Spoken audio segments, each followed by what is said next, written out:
জামালপুরে ছেলের ছুরির আঘাতে মায়ের মৃত্যু। জামালপুর থেকে আবুল কাশেমের তথ্যচিত্রে বিস্তারিত। আপনারা দেখছেন i1 টিভি, সাথে আছি আমি রাজিয়া সুলতানা।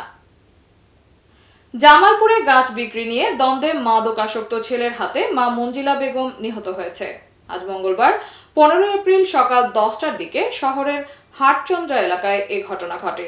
নিহত মঞ্জিলা বেগম ওই এলাকার প্রয়াত তোতা শেখের স্ত্রী। ঘটনার পর থেকে ঘাতক ছেলে মঞ্জুরুল ইসলাম মঞ্জু পলাতক রয়েছে। এ ঘটনায় আরও একজন আহত হয়ে জামালপুর জেনারেল হাসপাতালে চিকিৎসাধীন রয়েছে।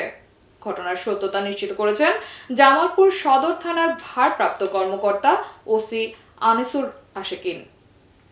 স্থানীয় সূত্রে জানা গেছে, স্থানীয় ফরিদুল ইসলামের নামে এক কাঠ ব্যবসায়ীর নিকট নিজের চোখের চিকিৎসার টাকা জোগাড় করতে নিজ বাড়ির কয়েকটি গাছ বিক্রি করেন নিহত মঞ্জিলা বেগম। মঙ্গলবার সকালে ওই কাঠ ব্যবসায়ী মঞ্জিলা বেগমের বাড়িতে গাছ কাটতে গেলে নিহত ছেলে মঞ্জুরুল ইসলাম গাছ কাটায় বাধা দেয়। গাছ কাটাতে বাধা দেওয়ায় মঞ্জিলা বেগমের সঙ্গে ছেলে মঞ্জুরুলের কথা কাটাকাটি সৃষ্টি হয়। কথা কাটাকাটির এক পর্যায়ে একটি ধারালো চাকু দিয়ে মঞ্জুরুল তা মা মঞ্জিলাকে এলো পাথারি আঘাত করে হত্যা করে। এ সময় কাঠ ব্যবসায়ী ফরিদুল ইসলাম এগিয়ে গেলে ঘাতক মঞ্জুরুল তাকেও জখম করে। গাছ বিক্রি করতে চাইছিল মা, ছেলে নিষেধ করছে, ছেলেটা নিষেধগ্রস্ত। পরে মিস্ত্রিরা গাছ কাটতে আসলে ওনার ছেলে যা দূর ইয়েতে দেখা গেলো যে মারে ধাক্কা মেরে ফেলে দিয়ে জব করলো। আর যে গাছ কাটতেছিল ওনার কেউ মেরে মারছে, উনি মেডিকেলে ভর্তি আছে।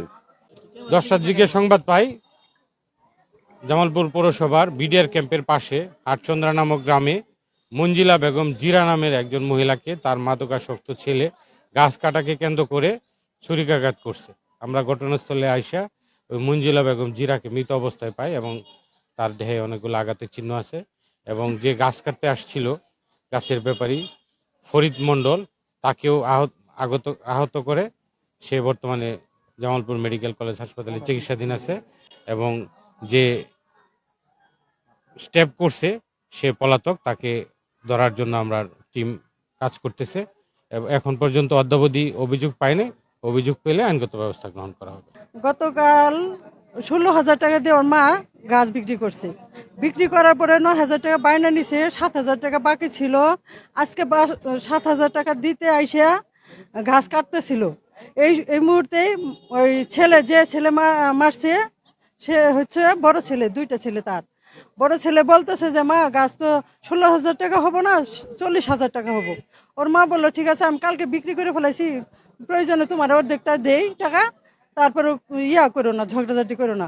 এই বলাতেই ও সই দেয় নাই, কয় না আমি 40,000 টাকা বিক্রি করবো, আজকে টাকা নিও না।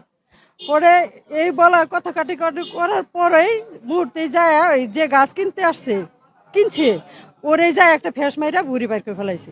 তো ওর মা যায় বাধা দিতে, যে ওরে মানুষকে বাধা দিতে ওর মায়ের মানে হাবুর দুপুর কুবাইয়া গলার মধ্যেও ফেস দিয়ে ভুড়ি বাইর করছে, হাত দিয়ে ফিরাইছে, হাতের মধ্যে মারছে, অনেকভাবে মাইরা তার মাইরেই ফেলাই।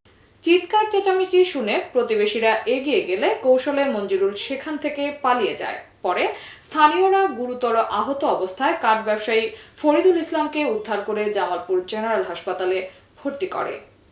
মঞ্জুরুল কৃষি কাজ করে বলে জানিয়েছেন স্থানীয়রা।